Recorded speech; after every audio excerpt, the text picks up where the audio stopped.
name is Patricia, also known as God's Design, here on YouTube, and welcome to my channel. Alright, so today I'm going to be reviewing the Urban Decay Naked 3 palette. So I struggled with purchasing this palette, that's why it took me so long. You know, this came out earlier in the year, and I just really, I don't want to buy anything I'm not going to use.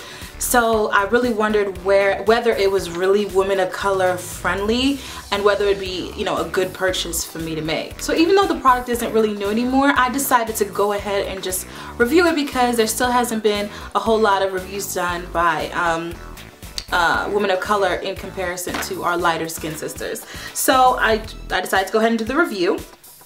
And I'll let you guys know what I think about it. But let's talk about the actual palette. Like I said, it is the Naked 3 palette by Urban Decay. This is the third Naked palette. This palette, you know, comes in a box and everything. And it also comes with let me go get it. Okay, so it comes in a box that looks like this. Very pretty.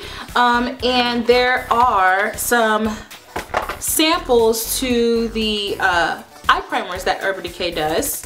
And they have the original kind, the Eden, Anti-Aging, and Sin, and they're just basically small samples of each thing. That's what it looks like. And let me turn it around to show you guys that. So small samples of that, which is cool. For those of you guys who don't know, this Naked 3 has a rose gold theme. All of the eyeshadows in this palette have a rosy undertone to them, or a rosy look to them. So very, very original, you know, so kudos to Urban Decay for that. So they you know, stay true to the theme with the packaging, which is like a tin packaging, kind of like the Urban Decay 2 casing does have. So it's quite sturdy, and also the gold lettering on there. And so I'm gonna go ahead and open it for you guys, and these are what the shadows look like. Very pretty looking shadows. The colors we have in this palette are Strange, Dust, Burnout, Limit, Buzz, Trick, Nooner, Liar, Factory, Mugshot, Dark Side, and Blackheart. So I'm just gonna do a few swatches for you guys of the colors that really just stick out to me and really impressed me initially. And those colors are Trick, Liar, Blackheart, and Dust.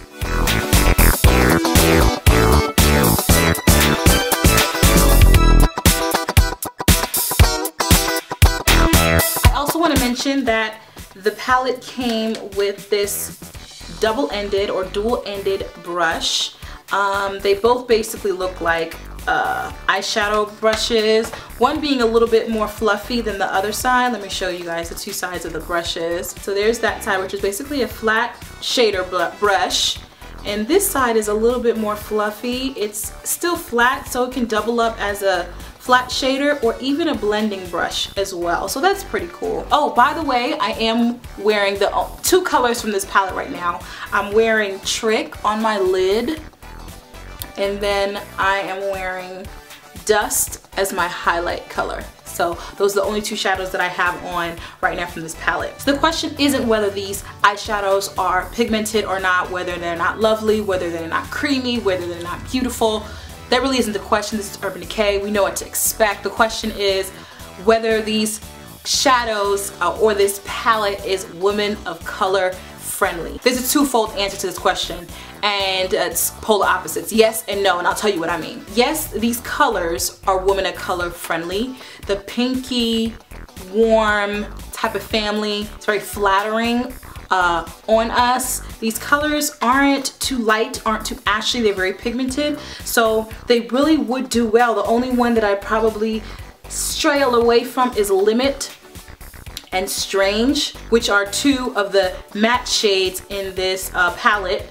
Those are the only two I'd probably stay away from, but other than that, there's a lot more shadows to work with. So yes, these colors will work on women of color, and I feel like will be quite flattering. But let me tell you why I say no. If you're looking for an all-inclusive neutral palette and you are women of color, this one ain't for you, okay? This is for, you know, the person of color that is a makeup collector, that is a makeup artist, or you know, just a makeup enthusiast really, yeah, you'll find use for these shadows. If you're a woman of color that wants to really use their palette for everyday looks, for work, for church, for business meetings, for going out to the mall, to grocery shopping, or anything like that, if that's what you want to use your palette for, this one ain't it. These Naked palettes are supposed to create mostly neutral looks with a few extra shadows that help you,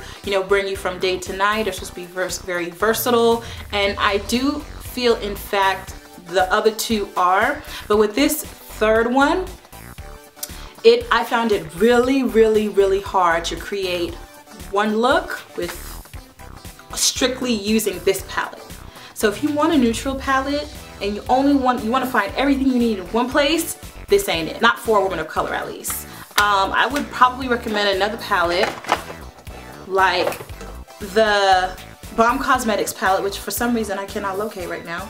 But my oh, here it is. I would recommend the new Nude palette by the Balm Cosmetics. Something like this I feel is a lot more beginner friendly, because there's 4 matte colors in here that do awesome for blending, and I think it's women of color friendly because these colors are really pigmented, especially these dark ones. It's hard to find colors that are dark, deep, and show up that same way on our skin. These ones do a really good job. I really find it hard not to break out this palette when I'm doing any look. And the other suggestion I would have is the WOC Pro palette, which is totally amazing. If you guys want a separate review, because I haven't talked about this palette yet, if you guys want a separate review on this one, there are tons already, but let me know and I'll do it. The top row, strictly mattes. The bottom ones are shimmers, and look at all these neutral matte colors that you can use to blend. This is beginner friendly and it is travel friendly. If I needed to leave town and only was allowed to bring one palette, I would bring this, or I would bring this. These are great, but for the woman of color that is a beginner, or you strictly use makeup, not more so as a hobby, but just to be functional, I wouldn't recommend the Naked 3. But is it woman of color friendly as far as the colors go? Does it look good on us? Does it flatter us? Yes, those colors do work well, but you're gonna have to pull from your other stuff to make these colors work. So am I happy that I bought this? Yes. Will I keep it? Yes. I'm not gonna return it because I do like the colors that are in here. They're very flattering, and honestly, these colors are unlike any other colors that I have, if I'm really honest. That's my answer. Women of color friendly?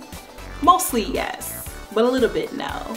If you have this palette, let me know what you think down below. If you're thinking about buying it, also let me know. Hopefully my review was a little bit helpful to let you know whether this palette is for you or not. That's what I was trying to determine when I was, you know, reading reviews and things like that, looking at swatches and things like that. So hopefully I was helpful in doing so and helping you make a decision. So I think that's it, guys. That's all I have for you guys today. Don't forget to hit me up on Twitter, Facebook, Instagram, and on my vlog channel. All those links will be down below. I hope you guys are well and in good spirits whenever it is that this video meets you. And I'll see you guys next time in another one. And as always, God bless.